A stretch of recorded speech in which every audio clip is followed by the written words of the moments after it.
Hello, my name is Edward Green. I'm here to talk to you about security and the direction that it is going. Used to be that a security officer was mean, they was tough, and all they do was stood back with their head cocked back, mean mugging people. Well, I'm here to tell you, like $2 gallon gas, them days are gone.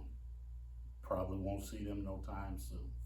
So most companies are looking for security that has a sense of guest service, one that is able to de-escalate a situation versus elevate a situation. So the gift of gab, to be able to talk to someone like they are someone, goes a long way, especially in the security business now.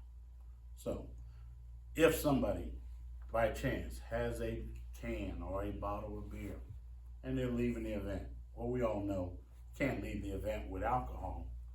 We don't have to surround them in a mob-like setting and set them off and go off on them. You can't have that beer, throw that beer away, da da da. That's not what we're there for. We're there to have a communication and let them know, hey, unfortunately, the venue says can't take this beer out. Can you finish the beer before you leave?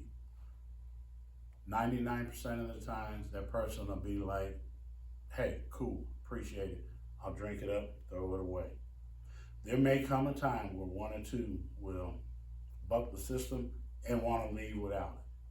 Well, at that point, they're at the mercy of the local law enforcement officers because they can't get cited or arrested for it.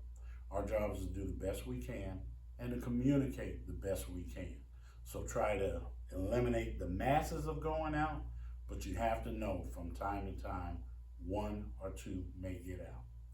But customer service, think about it, utilize it, practice it. In order to be a good customer service agent or security guard with great customer service skills, you have to practice it.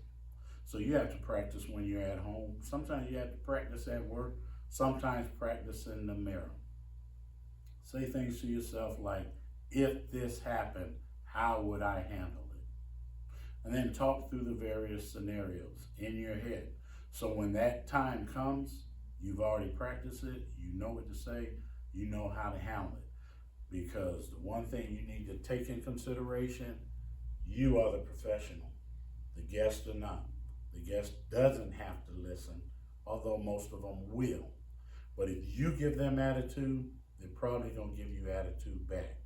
But no matter what, we are to stay professional, we are to stay calm, and handle our business just like that.